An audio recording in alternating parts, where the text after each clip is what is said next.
तो बढ़ते हैं आगे और मार्केट रेगुलेटर सेबी 18 नई कमोडिटीज की फ्यूचर ट्रेडिंग शुरू करने पर विचार कर रहा है। इसमें से कई कमोडिटीज ऐसी हैं जो सुबह हमारे आपके नाश्ते की टेबल से जुड़ी हैं, जबकि कई और कमोडिटीज ऐसी हैं जो हमारी रोजमर्रा की जिंदगी से जुड़ी हुई हैं।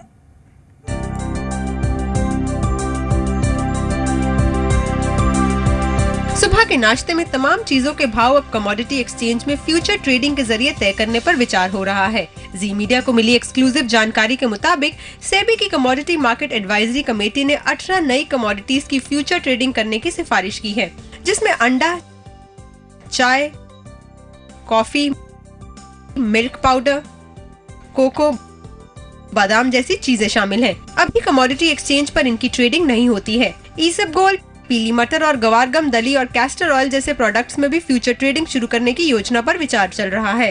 तो नो डाउट सेबी आई है, सेबी का ऑलरेडी फ्यूचर्स में काफ़ी अच्छा एक एक्सपीरियंस रहा है, तो हम समझते हैं कि नए प्रोडक्ट्स खास करके ऑप्शंस है वो तो हम मानते हैं कि इंटरनेशनल कमोडिटी के लिए होगा, बट एग्री के लिए हमें लगता है कि गवर्नमेंट भी काफ़ी अच्छे स्टेप्स ले रही है, तो आगे जाकर ये एक प्राइस मैकेनिज्म पे अच्छा काम कर सकता है।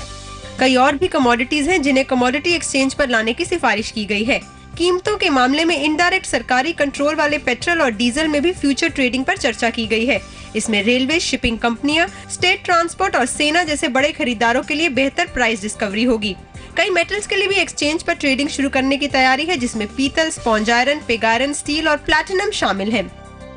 एक्सचेंज भी नई कमोडिटीज की ट्रेडिंग को लेकर काफी आशावान है। हालांकि अभी ये शुरुआती प्रस्ताव है और इस पर व्यापक तौर पर चर्चा होना बाकी है। तरुण शर्मा के साथ सिल्की सिंह, जी मीडिया, मुंबई। तो आरबीआई गवर्नर रघुराम राजन ने संकेत दिया कि सितंबर में टर्म खत्म हो, वो दोबारा पद नहीं संभालना चाहते। मीडिया रिपोर्ट्स के मुताबिक राजन ने इस बारे में केंद्र सरकार को जानकारी दे दी है। राजन से जुड़े नजदीकी लोगों के मुताबिक आरबीआई में अपना टर्म पूरा होने के बाद वो यूएस यूनिवर्सिटी में इंडियन इकोनॉमी पर रिसर्च करना चाहते हैं।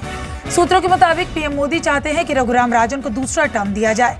वित्त मंत्रालय से जुड़े सूत्रों के मुताबिक पीएम मोदी उन्हें दूसरे टर्म के लिए नियुक्त कर सकते हैं। सूत्रों का कहना है कि पिछले 2 साल में मोदी और रघुराम राजन के बीच कई मुलाकातें हो चुकी हैं और मोदी उनके काम से संतुष्ट हैं। मोदी और रघुराम राजन की मुलाकातों को अक्सर मीडिया से दूर रखा जाता है, लेकिन हाल के दिनों में बीजेपी नेता सुब्रमण्यम स्वामी ने राजन के खिलाफ मोर्चा खोल दिया है। इसे लेकर तमाम अटकलें लगाई जा रही हैं कि राजन को दूसरा टर्म मिलेगा या नहीं। इस बीच मोहनदास पई ने कहा कि राजन को हटाने के लिए एक पूरी लॉबी काम कर रही है जो कर्ज नहीं चुकाना चाहती। तरुण हमारे संवाददाता इस वक्त हमारे साथ जुड़ रहे मुंबई से। तरुण, ये बताइए कि पीएम मोदी तो चाहते हैं कि दूसरा टर्म भी रघुराम राजन को मिले, लेकिन फिलहाल रघुराम राजन की तरफ से संकेत ये मिल रहा है कि अगले कार्यकाल के लिए वो इंटरेस्टेड नहीं है। क्या जानकारी? बिल्कुल, मैं बताना चाहूँगा कि रघुराम राजन दूसरा टर्म संभालें या नहीं, उसका असर आज हमने फॉरेक्स मार्केट में ज़रूर देख लिया है। आज जो रुपया है वो आज अपने हफ्ते के निचले स्तर पर ट्रेड कर रहा था डॉलर के मुकाबले। तो यदि ऐसा होता है, यदि आने वाले समय में यदि रघुराम राजन का एक्सटेंशन नहीं होता है, तो इसका बुरा असर हम जरूर इकोनॉमी और रुपये पे देखेंगे, क्योंकि रघुराम राजन की एक इमेज है जो फॉरेन इन्वेस्टमेंट है वो इंडिया में लेकर आती है। तो इसका एक बड़ा फ़ायदा इंडियन इकोनॉमी को मिलता है।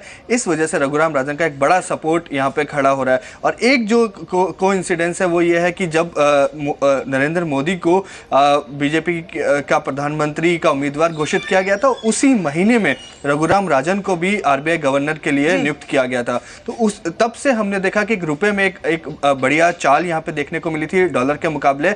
लेकिन यदि आप ऐसा होता है कि उनका एक्सटेंशन नहीं होता है, तो ये एक फॉरेक्स मार्केट के लिए एक अच्छी खबर बिल्कुल नहीं होगी। तो ये जो सुब्रमण्यम स्वामी ने जो अभी एक मोर्चा संभाला हुआ है कि वो भारतीय उनकी जो सोच है वो भारतीय नहीं है, इस तरीके के जो तर्क सामने आ रहे हैं, इसका असर रुपए पे जरूर देखने को मिल रहा है। जी, बहुत शुक्रिया इस बातचीत के लिए तरुण आपका।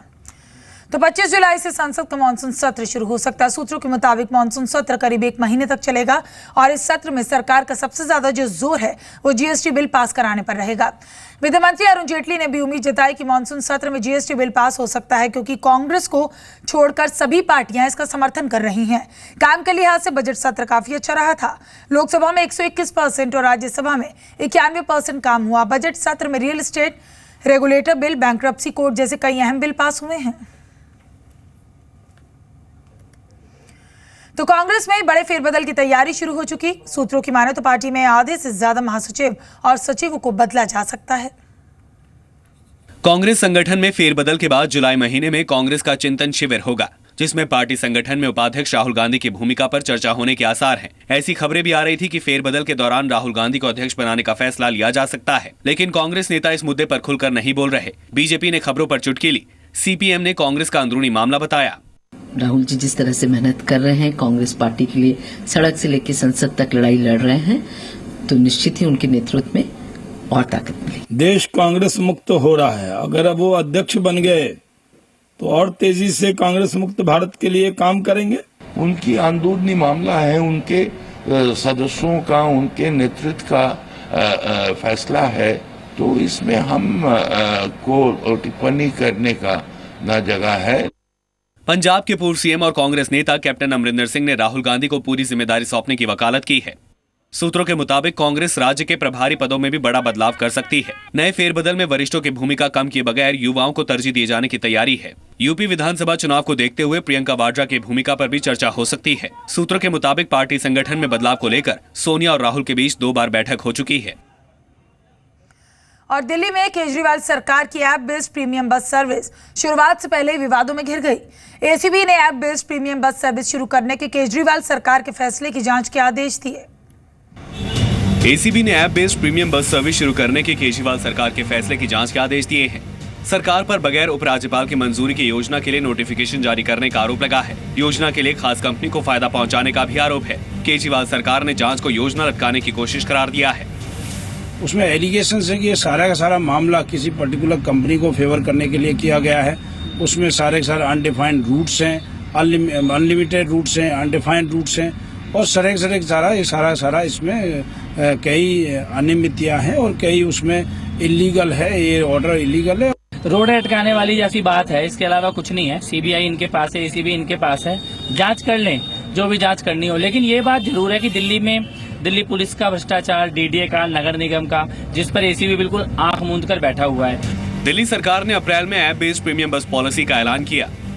योजना के तहत प्राइवेट बस कंपनी रजिस्ट्रेशन कराकर दिल्ली में लग्जरी बसें चला सकती है।